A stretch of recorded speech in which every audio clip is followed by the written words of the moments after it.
CPMൻ്റെ ഒരു ഇൻസൈഡ് വർക്കാണ്. അങ്ങനെ പറയാൻ വലിയ ഗവേഷണം നടത്തേണ്ട കാര്യമില്ല. കാരണം ഒന്നാമത് CPMന് ഈ ഒരു പാരമ്പര്യമുണ്ട്. വടകരയിൽ തന്നെ അതുണ്ടായിട്ടുണ്ട്. മാഷാ അല്ലാഹ് നമുക്കറിയാവുന്നതാണ്. മാഷാ അല്ലാഹ് സ്റ്റിക്കർ ഒട്ടിച്ച് ഇവർ വരുന്നു, ചന്ദ്രസേന വിട്ടുവീഴ്ത്തുന്നത് മാത്രമല്ല, തൊട്ടുടനായിട്ട് നെറേറ്റീവ് സെറ്റ് ചെയ്യാൻ വേണ്ടി പാർട്ടി ചാനൽ ശ്രമിക്കുന്നുണ്ട്. എന്താ അവർ ചെയ്യുന്നത്? വള്ളിക്കാട്ട പള്ളിയിൽ രാത്രി പുലരുവോളം വെട്ടമുണ്ടായിരുന്നു. എന്താണ് ഈ TP ചന്ദ്രശേഖരൻ്റെ വധവും വള്ളിക്കാട്ട പള്ളിയിലെ വെട്ടവും തമ്മിൽ എന്താ ബന്ധം? വള്ളിക്കാട്ട പള്ളിയിൽ വെച്ച് ഇദ്ദേഹം കൊല്ലപ്പെട്ട് വീണതിൻ്റെ തൊട്ട് അപ്പുറത്തെ സൈഡിലുള്ള പള്ളിയാണ്. വള്ളിക്കാട്ട പള്ളിയിൽ രാത്രി പുലരുവോളം വെട്ടമുണ്ടായിരുന്നു എന്ന് പാർട്ടി ചാനൽ റിപ്പോർട്ട് ചെയ്യുകയാണ്. ഇതിൻ്റെ പിറകിൽ NDF ആണ് റിപ്പോർട്ട് ചെയ്യുകയാണ്. അപ്പം മാഷാ അല്ലാഹ് സ്റ്റിക്കർ ഒട്ടിക്കാൻ തീരുമാനിക്കുന്നത് മുതൽ ഈ പറയുന്ന അതിൻ്റെ നെറേറ്റീവ് എങ്ങനെ സെറ്റ് ചെയ്യണം എന്നുള്ള മീഡിയ നെറേറ്റീവ് എങ്ങനെ ആയിരിക്കണം എന്നതിനെക്കുറിച്ചൊരു ഗ്രാൻഡ് ഡിസൈൻ ഉണ്ടാക്കിയിട്ടാണ് ഇത് ചെയ്യുന്നത്. മുസ്ലിങ്ങളായ ആളുകളുടെ വോട്ട് ഷാഫിക്ക് വേണ്ടി സമാഹരിക്കാനാണ് ഒരു യൂത്ത് ലീഗുകാരൻ ഇങ്ങനെ ഒരു സ്ക്രീൻഷോട്ട് ഒരു മെസ്സേജ് തയ്യാറാക്കുക എന്നുള്ളതാണല്ലോ. അപ്പോൾ ഒരു മുസ്ലിം നേതാവ് അവരുടെ കമ്മ്യൂണിറ്റിയോട് കമ്മ്യൂണിക്കേറ്റ് ചെയ്യാൻ ഉപയോഗിക്കുന്ന ലാംഗ്വേജ് അല്ല അത്. അപ്പോൾ ഇത് അമ്പാടിമുക്ക് സഖാക്കളുടെ അല്ലെങ്കിൽ പോരാളി ഷാജിയുടെ ഒരു അബറേഷൻ അവർ കാട്ടിക്കൂട്ടിയ ഒരു വേണ്ടാത്തൊരു കുസൃതി അല്ല ഇത്. ഇതൊരു പ്രോജക്റ്റിൻ്റെ ഭാഗമാണ്. അതുകൊണ്ടാണ് സ്റ്റേറ്റ് കമ്മിറ്റി മെമ്പർ അത് ഷെയർ ചെയ്യുന്നു. അത് ഷെയർ ചെയ്ത സ്റ്റേറ്റ് കമ്മിറ്റി മെമ്പർക്ക് സമ്പൂർണ്ണ പിന്തുണയുമായിട്ട് കോഴിക്കോട് ജില്ലാ കമ്മിറ്റി രംഗത്തിറങ്ങുന്നു. പോളിംഗ് കഴിഞ്ഞ ശേഷം വലിയ റാലി വടകരയിൽ നടത്തുന്നു. ആ റാലിയിൽ ആരാ വന്ന് പ്രസംഗിക്കുന്നത്? DYFIയുടെ അഖിലേന്ത്യാ നേതാവും രാജ്യസഭാ അംഗമായിട്ടുള്ള A റഹീം വന്ന് പ്രസംഗിക്കുന്നു. അതിൻ്റെ സംഘാടനത്തിൽ പങ്കാളിയ ആളാണ് ഇത് നിർമ്മിച്ചതെന്നാണ് പോലീസ് പറഞ്ഞിരിക്കുന്നത്. റബേഷ്, ആ മനുഷ്യനാണ് A റഹീമിൻ്റെ ഈ പ്രഭാഷണം നടക്കുന്ന ആ സമ്മേളനം അവിടെ സംഘടിപ്പിച്ചത്. അതുകൂടെ മനസ്സിലാക്കണം. എന്തൊരു കാവടിയാണ് നമുക്ക്. ശുദ്ധ വർഗീയതയല്ലേ, അങ്ങേയറ്റം പച്ചയായ വർഗീയത, നാട്ടിൽ കുഴപ്പമുണ്ടാക്കാനുള്ള വളരെ പ്രത്യക്ഷമായ ശ്രമം. ആ നിലക്ക് സീരിയസ് ആയി കാണേണ്ട ഒരു സംഗതിയാണ്. നമുക്ക് ഈ കാഫിർ സ്ക്രീൻഷോട്ടുമായി ബന്ധപ്പെട്ട ആദ്യ ചർച്ച നടക്കുമ്പോൾ ഇതേ വേദിയിലിരുന്ന് ഞാൻ പറഞ്ഞിട്ടുണ്ട്, ഇത് CPMൻ്റെ ഒരു ഇൻസൈഡ് വർക്കാണ്.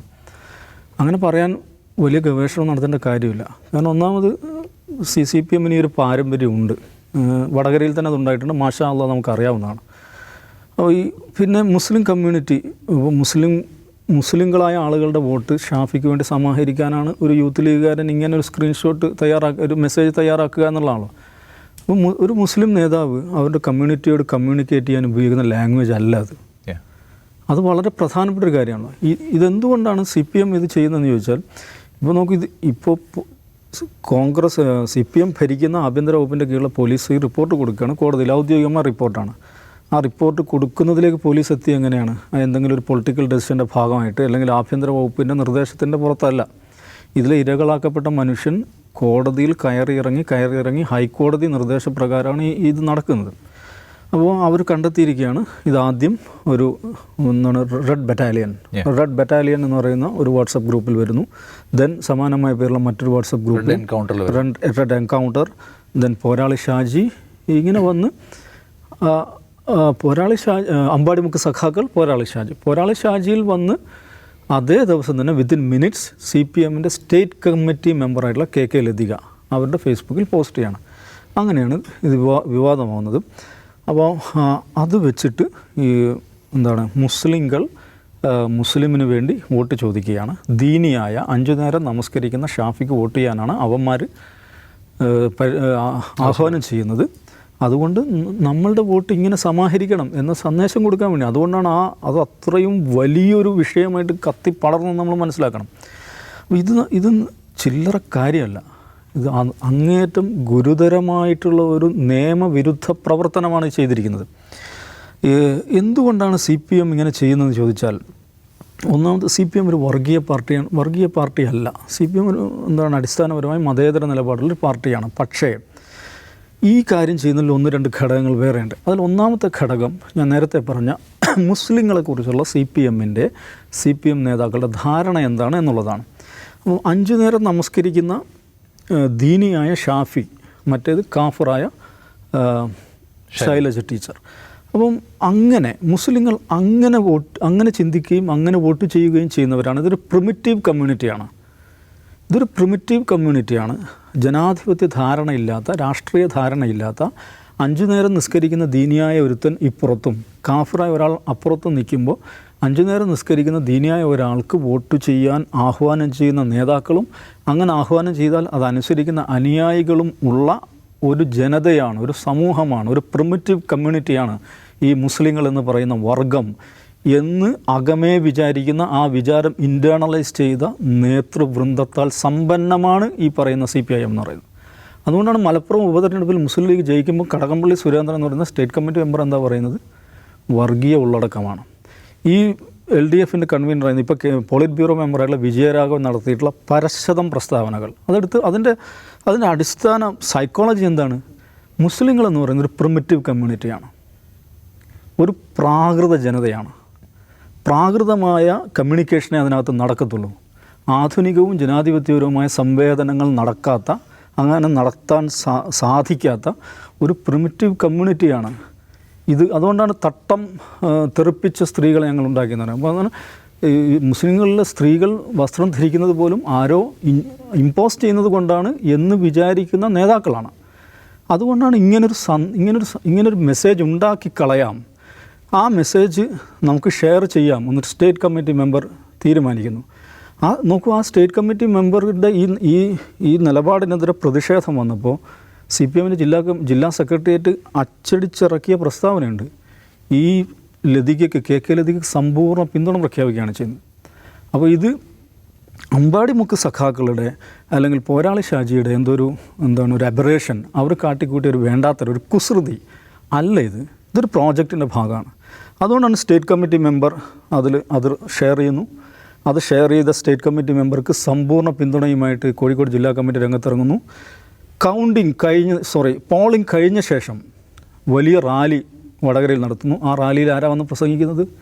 DYFIയുടെ അഖിലേന്ത്യാ നേതാവും രാജ്യസഭാ അംഗമായിട്ടുള്ള A.A. റഹീം വന്ന് പ്രസംഗിക്കുന്നു. അതിൻ്റെ സംഘാടനത്തിൽ പങ്കാളിയ ആളാണ് ഇത് നിർമ്മിച്ചതെന്നാണ് പോലീസ് പറഞ്ഞിരിക്കുന്നത്. വടകര മേഖലാ പ്രസിഡന്റ്, എന്താ അയാളുടെ പേര്? റിബേഷ്. ആ മനുഷ്യനാണ് A.A. റഹീമിൻ്റെ ഈ പ്രഭാഷണം നടക്കുന്ന ആ സമ്മേളനം അവിടെ സംഘടിപ്പിച്ചത്. അതുകൂടെ മനസ്സിലാവും എന്തൊരു കാവടിയാണെന്ന് നോക്കും. അപ്പോൾ ഞാൻ ഒന്നാമത്തെ കാരണം ഇതൊരു പ്രിമിറ്റീവ് കമ്മ്യൂണിറ്റിയാണ് എന്ന ധാരണയിൽ, ആ ധാരണ ഇൻറ്റേർണലൈസ് ചെയ്ത നേതൃത്വത്താൽ സമ്പന്നമായൊരു പാർട്ടിയാണിത്. രണ്ടാമത്തെ പ്രശ്നം, CPM വർഗീയ പാർട്ടി അല്ലെങ്കിലും അത് മുസ്ലിം വിരുദ്ധ പാർട്ടിയോ അല്ലെങ്കിലും മുസ്ലിം വിരുദ്ധതയെ ഉപയോഗപ്പെടുത്തുന്ന പാർട്ടിയാണ്. കാരണം മുസ്ലിം വിരുദ്ധത നല്ല വിപണി മൂല്യമുള്ള ഒരു ചരക്കാണ് എന്ന് തിരിച്ചറിഞ്ഞ് അത് എല്ലായ്പ്പോഴും ഉപയോഗപ്പെടുത്തിയിട്ടുള്ള പാർട്ടിയാണ് CPIM. അത് നോക്കൂ, കോടിയേരി ബാലകൃഷ്ണൻ്റെ സെക്യുലർ ക്രെഡൻഷ്യൽ ആർക്കും ഒരു സംശയം ഉണ്ടാവില്ല. പക്ഷേ ആ മനുഷ്യനാണ് ഒരു പഞ്ചായത്ത് തിരഞ്ഞെടുപ്പിന് വേണ്ടിയിട്ട് അമീർ കുഞ്ഞാലിക്കുട്ടി ഹസൻ, ആ സഖ്യമാണ് ഇവിടെ മത്സരിക്കുന്നത് പറഞ്ഞത്. VS അച്യുതാനന്ദൻ എന്ന് പറഞ്ഞാൽ കമ്മ്യൂണിസത്തിന് അതിൻ്റെ ഒരു കമ്മ്യൂണിസ്റ്റ് പാട്രിയാർക്ക് എന്ന് പറയാവുന്ന ഒരു മനുഷ്യനാണ്. അദ്ദേഹം നടത്തിയ പ്രസ്താവനകൾ, ഞാൻ പറയുന്നു, കേരളത്തിലെ ഇസ്ലാമോഫോബിയെ ആധികാരികമാക്കുന്നതിൽ നേതൃസ്ഥാനീയനായിട്ടുള്ള ആളാണ് അദ്ദേഹം നടത്തിയ പ്രസ്താവന അങ്ങനെയാണ്. അതുപോലെയുള്ള നിരവധിയായിട്ടുള്ള പ്രസ്താവനകൾ, സമീപനം നമുക്ക് കാണാൻ സാധിക്കും. എന്തുകൊണ്ടാണത്? അത് മുസ്ലിം വിരുദ്ധത ഈ പറയുന്ന കഴിഞ്ഞ തദ്ദേശ തെരഞ്ഞെടുപ്പ് സമയത്താണ് ഈ പറയുന്ന കാസയുടെ പ്രചാരണങ്ങൾ ശക്തിപ്പെടുന്നത്. കാസയുടെ പ്രചാരണം എന്തായിരുന്നു? ക്രിസ്ത്യൻ തീവ്ര ഗ്രൂപ്പുകളുടെ പ്രചാരണം എന്തായിരുന്നു? സർക്കാർ മുസ്ലിങ്ങൾക്ക് അധികമായി കൊടുക്കുന്നതാണ്. സർക്കാർ അതേക്കുറിച്ചൊന്നും പ്രതികരിക്കുന്നില്ല, മാത്രമല്ല അതിനൊരു തരം പ്രോത്സാഹനം കൊടുക്കുകയാണ്. എന്തുകൊണ്ടാണ്? മുസ്ലിം വിരുദ്ധത എന്ന് പറയുന്നത് അത് വിപണി മൂല്യമുള്ളൊരു ചരക്കാണ്, അതിലൂടെ വോട്ടുണ്ടാക്കാം എന്ന് അവർ ചിന്തിക്കുന്നു. മാത്രമല്ല അതൊരു പ്രയോഗത്തിൽ അവർ തെളിയിച്ചിട്ടുണ്ട്. അത് നടക്കുന്നൊരു കാര്യമാണ്, നല്ല കച്ചവടമാണ്. ഈ രണ്ട് ഘടകങ്ങളാണ് ഇങ്ങനെ ഒരു സംഭവത്തിലേക്ക് നയിക്കുന്നത്. ഇത് അങ്ങനെ ഒറ്റപ്പെട്ട് നടക്കുന്ന ഈ പറയുന്ന വാട്സപ്പ് ഗ്രൂപ്പുകളുടെ പോരാളി ഷാജിമാരുടെ കുസൃതിത്തരമായിട്ട് കാണരുത്. ഇതൊരു പ്രോജക്റ്റാണ്. ഈ പ്രോജക്റ്റ് മാഷാ അല്ലാ സ്റ്റിക്കർ കണ്ടില്ലേ? മാഷാ അല്ലാ സ്റ്റിക്കർ ഒട്ടിച്ച് ഇവർ വരുന്നു, ചന്ദ്രശേഖരനെ വെട്ടി വീഴ്ത്തുന്നു മാത്രമല്ല, തൊട്ടുടനായിട്ട് നെറേറ്റീവ് സെറ്റ് ചെയ്യാൻ വേണ്ടി പാർട്ടി ചാനൽ ശ്രമിക്കുന്നുണ്ട്. എന്താ അവർ ചെയ്യുന്നത്? വള്ളിക്കാട്ട പള്ളിയിൽ രാത്രി പുലരുവോളം വെട്ടമുണ്ടായിരുന്നു. എന്താണ് ഈ TP ചന്ദ്രശേഖരൻ്റെ വധവും വള്ളിക്കാട്ട പള്ളിയിലെ വെട്ടവും തമ്മിൽ എന്താ ബന്ധം? വള്ളിക്കാട്ട പള്ളിയിൽ ഇദ്ദേഹം കൊല്ലപ്പെട്ട് വീണതിൻ്റെ തൊട്ട് അപ്പുറത്തെ സൈഡുള്ള പള്ളിയാണ്. വള്ളിക്കാട്ട പള്ളിയിൽ രാത്രി പുലരുവോളം വെട്ടമുണ്ടായിരുന്നു എന്ന് പാർട്ടി ചാനൽ റിപ്പോർട്ട് ചെയ്യുകയാണ്. ഇതിൻ്റെ പിറകിൽ NDF ആണ് റിപ്പോർട്ട് ചെയ്യുകയാണ്. അപ്പം മാഷാ അല്ലാ സ്റ്റിക്കർ ഒട്ടിക്കാൻ തീരുമാനിക്കുന്നത് മുതൽ ഈ പറയുന്ന അതിൻ്റെ നെറേറ്റീവ് എങ്ങനെ സെറ്റ് ചെയ്യണം എന്നുള്ള മീഡിയ നെറേറ്റീവ് എങ്ങനെ ആയിരിക്കണം എന്നതിനെക്കുറിച്ചൊരു ഗ്രാൻഡ് ഡിസൈൻ ഉണ്ടാക്കിയിട്ടാണ് ഇത് ചെയ്യുന്നത്. അതുകൊണ്ടാണ് ഇതും ഇങ്ങനെ തന്നെ നടക്കുന്നത്. ഈ പറയുന്ന പോരാളി ഷാജി ഇങ്ങനെ ഇതുണ്ടാക്കുന്നു, സ്റ്റേറ്റ് കമ്മിറ്റി മെമ്പർ അത് ഷെയർ ചെയ്യുന്നു, അത് സ്ഥാനാർത്ഥി അടക്കം അതിന് എന്താണ് സൈദ്ധാന്തിക ചമൽക്കാരം ചുമക്കാൻ വേണ്ടി KT കുഞ്ഞിക്കണ്ണൻ പോലുള്ള ആളുകൾ രംഗത്ത് വരുന്നു. ഈ സ്റ്റേറ്റ് കമ്മിറ്റി മെമ്പർക്ക് പിന്തുണയുമായി ജില്ലാ സെക്രട്ടേറിയറ്റ് വരുന്നു. A റഹീമിൻ്റെ നേതൃത്വത്തിൽ റാലി നടക്കുന്നു. ഇതൊക്കെ ഒരു ഡിസൈനാണ്. ഇതങ്ങനെയല്ല, ഇത് ഇവരുടെ വികൃതിത്തരമാണ് എന്ന് ജനങ്ങൾ വിശ്വസിക്കണമെങ്കിൽ അതിന് പരിഹരിക്കാൻ നടപടി സ്വീകരിക്കണം. കാരണം KK ലതിക ചെയ്തിരിക്കുന്നത് ക്രിമിനൽ ഒഫൻസാണ്. 150 IPC തന്നെയാണ് ഇതിന് ബാധകം. കാരണം ജൂലൈക്ക് മുമ്പ് നടന്നുള്ള ഒഫൻസാണ്. IPC 153A 295 ഇത് രണ്ടും ചാർത്താൻ എല്ലാ എന്താ പറയുക പ്രഥമ ദൃഷ്ട്യാ യോഗ്യമായിട്ടുള്ള അത് അട്രാക്റ്റ് ചെയ്യാൻ യോഗ്യമായിട്ടുള്ള ഒഫൻസാണ് ചെയ്തിരിക്കുന്നത്. IT ആക്ടിലെ ഒഫൻസുകൾ. അപ്പം KK ലതിക്കെതിരെ കേസെടുക്കുമോ? ഈ പറയുന്ന ഗ്രൂപ്പ് അഡ്മിന്മാർക്കെതിരെ കേസെടുക്കുമോ? DYFIയുടെ മേഖലാ നേതാവിനെതിരെ കേസെടുക്കുമോ? ഇതാണ് അറിയേണ്ടത്.